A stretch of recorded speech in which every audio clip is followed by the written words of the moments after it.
Friends, आज हम लोग वेक्टर के सब्सट्रैक्शन के एप्लीकेशन पे बात करेंगे कि दो वेक्टर को सब्सट्रैक्ट करने का क्या मतलब होता है और उसकी जरूरत क्यों पड़ती है ना। जैसे फॉर एग्जांपल एक एग्जांपल लेता हूं मैं छोटा सा। सपोज कोई व्हीकल है, वो 50 किलोमीटर पर आवर से नॉर्थ के डायरेक्शन में जा रही है। 50 किलोमीटर पर आवर से नॉर्थ डायरेक्शन में मूव कर रही है व्हीकल। इनिशियल वेलोसिटी वेक्टर है इसका। Suppose 15 minute, after 15 minutes, 15 minute के बाद ये किधर जाने लग रही है? ईस्ट में। लेकिन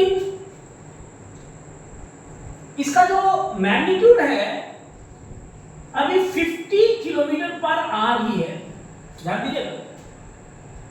तो अगर मैं डायरेक्ट देखूं तो मैग्नीट्यूड में कोई चेंज आया नहीं। अगर मैं आपसे कहूं फाइंड एक्सीलरेशन, इसका एवरेज एक्सीलरेशन निकालिए, what will be the value of average acceleration?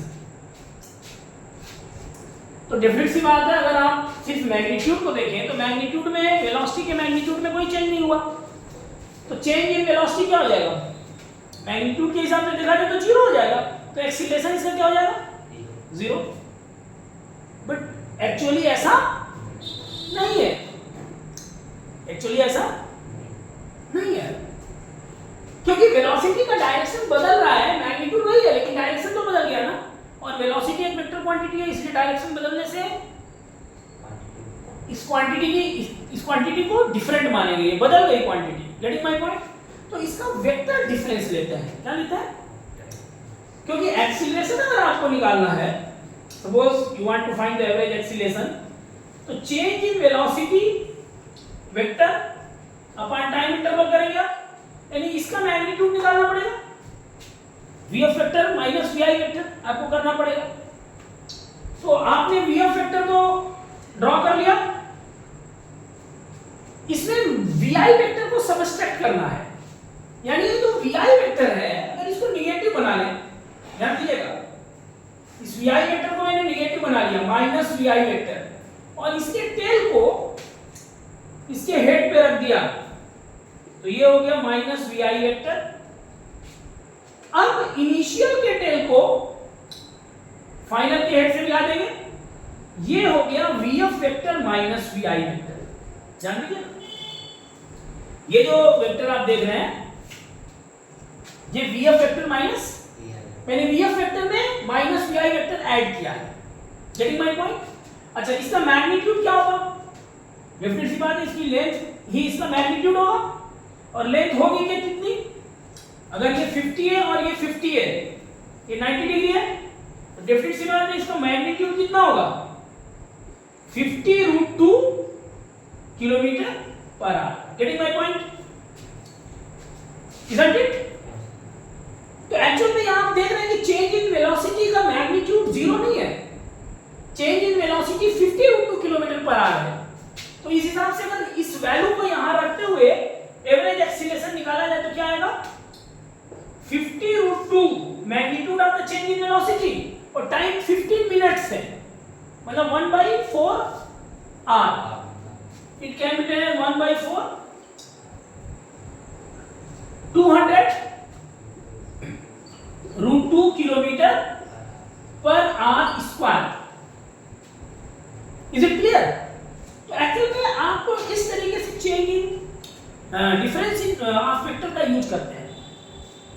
Vector के डिफरेंस का इस तरीके से हम यूज करते हैं। और वेक्टर के डिफरेंस का क्या मतलब होता है, अभी इससे पहले मैंने थ्योरेटिकली भी समझाया। This is the application. अगर आप इस एक्सीलरेशन की डायरेक्शन के बारे में जानना चाहते हैं, तो चेंज इन वेलोसिटी की डायरेक्शन ही एक्सीलरेशन की डायरेक्शन में होती है, and this is the change in velocity. और आप देख रहे हैं कि ये 50 मैग्नीट्यूड का है, ये भी 50 मैग्नीट्यूड का है, तो ये एंगल कितना हो जाएगा? tan थीटा 50/50 मींस 45 डिग्री होगा। क्या होगा ये? और इस हिसाब से देखा जाए तो अगर ये ईस्ट डायरेक्शन है और ये साउथ, तो ये 45 डिग्री से यानी बीचों बीच से जा रहा, this is the direction of south east, तो आप बोल सकते हैं 200√2 km/h² due south east. Getting my point? अच्छा, इसी कॉन्सेप्ट पे क्वेश्चन और लिखते हैं। लिखिए, a particle is moving on a circular path with constant speed v, with constant speed v,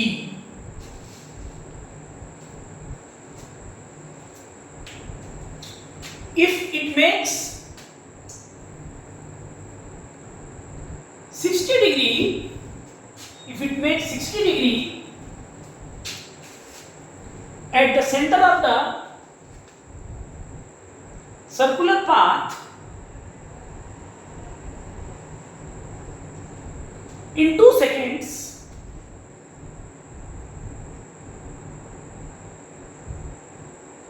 find its acceleration, average acceleration. Find its average acceleration. देखिए, ये जो प्रॉब्लम है ये भी वेक्टर डिफरेंस के बेसिस पे ही सॉल्व होगा, है ना। मेरा क्वेश्चन ये है कि अगर कोई पार्टिकल है वो सर्कुलर मोशन कर रहा है, ठीक है, moving on a circular path, और इसकी स्पीड क्या है v,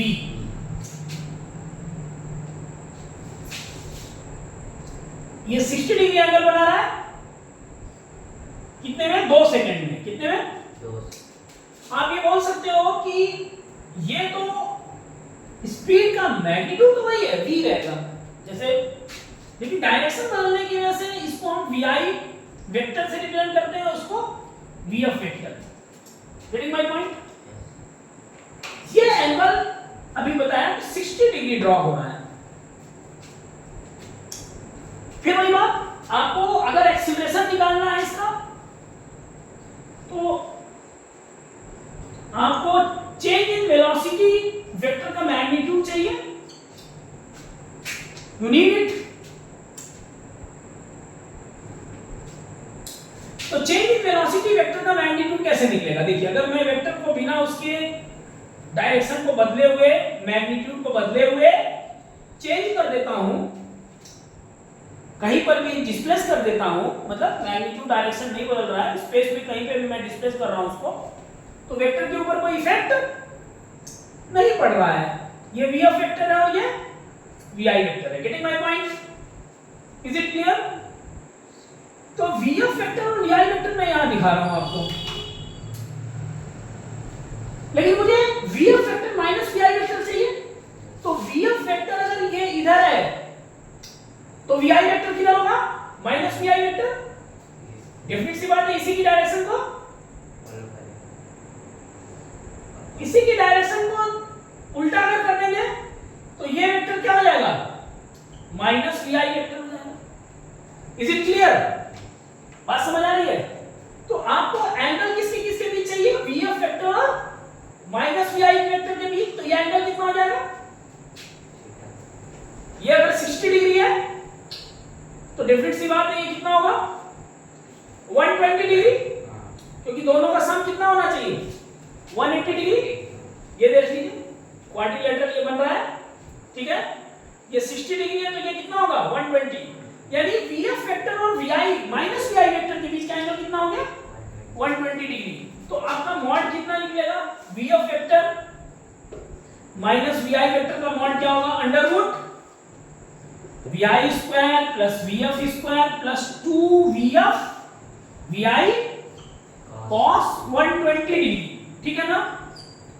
-1/2 होता है ना, सबकी वैल्यू रख देते हैं। v स्क्वायर सबका मैग्नीट्यूड तो एक ही है भाई। वेलोसिटी का मैग्नीट्यूड, स्पीड कांस्टेंट है ना, स्पीड जो दे रहा है वो v है, तो vi भी v लिखा जाएगा, vf को भी v लिखा जाएगा, प्लस 2vi vf यानी v स्क्वायर cos 120 -1/2 कैंसिल हो गया। ये एक v स्क्वायर से v स्क्वायर कैंसिल हो गया, under root v square, v बाहर आ गया, ठीक है ना।